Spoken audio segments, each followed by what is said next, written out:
Yo, what is going on, everyone? My name is Nick, or the Notorious Fantasy, and in today's video, we're going to be breaking down some humongous NFL breaking news. This news has large ramifications for both the NFL season next year as well as the 2025 fantasy football season. So we're going to be looking at this from both perspectives, and that news, as you can see on the screen, as you can see on the title, as you could have seen in the thumbnails, you've probably seen on Twitter or Instagram, wherever you get your NFL news. Maybe you got an alert on your phone. Maybe one of your friends pulled up like Paul Revere telling you that Davante Adams has been picked up by the Los Angeles Rams, a 2-year deal worth up to $46 million. Now, you knew the second that the New York Jumbo Jets were not going to bring it back Aaron Rodgers, the ayahuasca man, that, it was kind of just over for Davante Adams' time there, right? If Rodgers was back,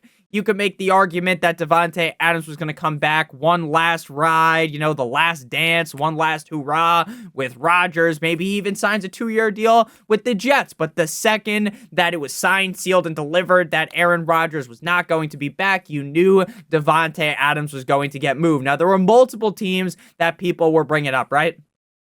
My opinion, I was starting to get really interested in him potentially joining the other team in Los Angeles, which would have been the Chargers, him and Ladd McConkey. How would that combo do?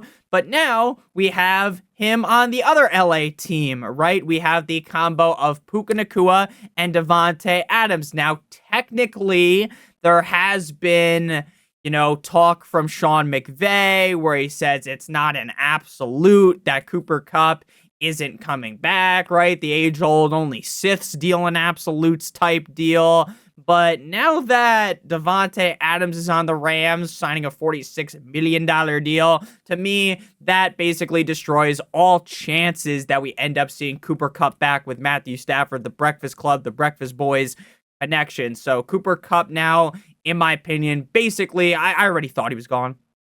Right? Anyone with the brain, it was made pretty clear, hey, he's going to be gone. The post about him leaving the Rams, it was heartfelt. If you've been following Cooper Kupp for his whole entire career, it's sad that he's leaving the Rams. But now we got Davante Adams with the Rams, and this is an offense that is lethal. This is a lethal offense. You got Matthew Stafford, you got Davante Adams, you got Puka Nacua. Now, in terms of the hierarchy of this offense, I do genuinely believe if both of these guys were to play 17 games, you say, Nick, Davante Adams, and Puka Nacua play 17 games, who has more targets, who has more receptions, who ends up putting up a better fantasy season? In my opinion, the answer would be Puka Nacua. That is my opinion. Now, do I think that Davante Adams is completely washed, finished, finito? The answer to that would also be a big glaring no. Based upon what we saw last season, sure, was Davante Adams this super safe fantasy asset every single week? Was he a guy that was blowing the back out of the defense week in and week out? The answer to that would be fuck no, baby. Of course, that is not what happened. One of his best plays as a Jet last year was when he tackled a guy after Aaron Rodgers threw an interception, right? So I'm not going to sit here and pretend like Davante Adams is the same Davante Adams from 5 years ago or even just a couple of years ago, right? Where, in my opinion, of the opinion of many, he was a clear top 3 wide receiver in the National Football League. And moving from Aaron Rodgers to Matthew Stafford, you can make the argument that that's a slight downgrade. You can make the argument that it's a slight upgrade. I don't think at this point Matthew Stafford's career, he's one of the premier quarterbacks in the NFL, and I don't think anyone should really dispute that. I think even if you're a Rams fan, even if you're a big fan of Matthew Stafford, like I have been for his whole career, dating back to the Detroit Lions all the way to the Rams when he hoisted the Lombardi there, right? So I'm a big fan of Matthew Stafford, but I don't think this is like some crazy quarterback upgrade for him, because Rodgers, in my opinion, was a little bit underrated last season. So overall, I think this is a great move for the Rams. I think they're getting a Davante Adams that, sure, he is not the same guy that we're, accustomed to, right? When you think of Davante Adams now, you're not thinking that is the best receiver in the NFL, like you might have thought a couple years ago. This is one of the top 5 receivers in the NFL, but he still has the skills to pay the bills, and I am incredibly interested to see where the fantasy community sits on this issue, right? Now, I know Nick, it's March. Who gives a flying fuck, right? And I know the opinion could change by August, but I'm interested to see when you're doing an underdog draft. Promo code Notorious. Click on the link in the video description. When you sign up on there, there's a bunch of best ball drafts already live on there. I'm interested to see, is Adams going to be elevated? Is this going to, kerplunk the value of Puka Nacua, who in my opinion is, maybe not in your at-home league where more running backs go. Maybe in your at-home league, he was a second-round pick, right? Realistically, that seems pretty, first or second round pick. Does that fall? Does Adams rise from the depths like the Undertaker to become a higher pick? Does he surpass Puka Nacua because of the name value? Now, Puka Nacua is a great player, and I think Puka Nacua is better than Davante Adams. And again, I said this a couple of minutes ago. I think at the end of the season, Puka Nacua is going to outperform Davante Adams, but because of the name value, does that end up increasing Davante Adams to becoming the guy that most people want to draft compared to Puka Nacua? So that's something that is very, very interesting. Now, again, when the ADP comes out in a couple, probably later today, there'll be a huge movement of ADP. We will see. Will that be the same ADP in August? Maybe, maybe not, but it is a very interesting move for the Rams. I think this makes Matthew Stafford a lot safer of a bet in fantasy football because while Cooper Kupp was still solid, like he was okay, Davante Adams, in my opinion, is definitely better than Cooper Kupp at this point in both of their careers. Let's be honest. Let's call a spade a spade. So, Davante Adams going to the Los Angeles Rams. I think this is a big boom for Matthew Stafford's value. I still don't think anyone's going to be clamoring to be like, oh, I need to draft Matthew Stafford as a top 12 quarterback. I don't think he's going to draft that way in fantasy. But, if you're in a 2-quarterback league, a super flex league, or maybe you're in a deep league where you're looking to hold 2 quarterbacks because you don't want to get absolutely fucked by the fact that you don't have a quarterback when yours is on bye or you like to play the matchups, I think Stafford will be a great ad.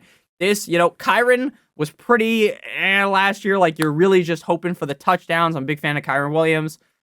This could help Kyren get more touchdowns if they're able to move the ball more effectively, if the Rams offense becomes a lot safer. To me, last year, watching from afar, I'm not going to pretend like I'm some LA Rams fan that was fucking watching every single goddamn snap, but the Rams seemed very up and down. There was a lot of trials, a lot of tribulations with the offense. The defense was great. Shout out Tony the Tiger, but the offense really kind of up and down. I think this is going to help the offense become more steady, which could boost up Kyren Williams' value if the team is looking to continue to go with Kyren Williams as the bell cow running back on the team and not include Blake Corum or maybe even draft another running back, right? So I think this is a big boost for Matthew Stafford. I think it's going to boost up Adams' ADP. I think Adams is fine based upon where he's going. Again, it really depends where he's going. I'm not going to talk up Adams as this first or second round pick. I think that would be a little bit stupid. Puka Nacua is fine. His value falls slightly, but honestly, now the defense is worried about Adams and Puka, so that could actually mean that Puka actually performs even better.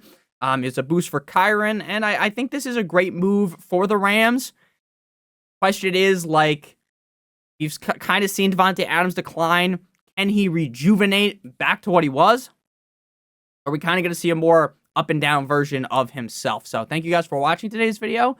Let me know what you think. I think this is a great move for the Rams. The Rams are a team that genuinely could have beaten the Eagles last year. Let's be honest, in the fucking playoffs, if things went their way, if they played a little bit better, they could have won that game. Now, again, if my aunt had balls, she'd be my uncle. If my grandma had wheels, she'd be a bicycle, right? I understand that you could say that about anything. Oh, if the Dolphins just won 5 more games, then maybe they would have been a good team, right? Oh, maybe if Aaron Rodgers turned back to 2015 or 2017, whatever year you want to bring up, he would have been better.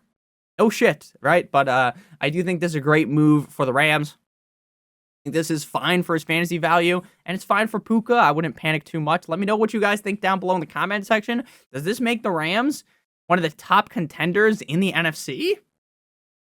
I think so. So let me know down below in the comment section what you guys think. I really appreciate all of you guys. And if there's some more NFL breaking news that really heavily relates to fantasy football, sure, when a certain defensive player gets moved, oh, Myles Garrett re-signed for $8 gazillion fucking dollars. Sure, that's cool. And if you really like the NFL, awesome. He's taken the money over trying to be an actual winner, right? He said, screw that, give me the bag, right?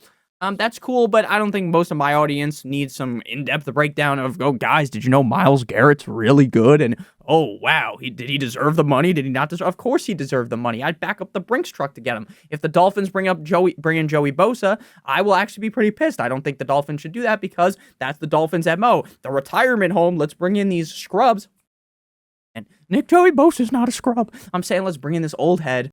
Has injury history, and let's bring him. It'll definitely work. He totally won't get hurt in Miami because everyone fucking hurt in Miami. So thank you guys so much for watching. Hit that subscribe button like it owes you some money. If you're new to the channel, hit it like how my main man Justin Gaethje hit Fiziev last night. Sadly, my boy Poatan ended up losing last night to Ankalaev, but guess what? Guess what? He's coming back. Coming for back. He's coming. I was about to say he's coming for back. Pause. Coming back for blood. I love you guys so much. I know there's been a gap of time where I haven't uploaded. I'm getting married next month in April, right before the draft.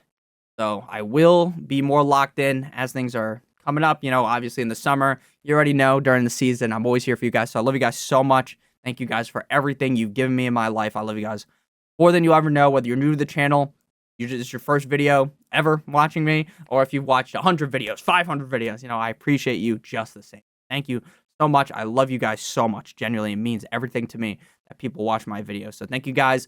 Love you guys. Let me know in the comments, what do you think about this move? Love you. Have a great one. And as always, good boy.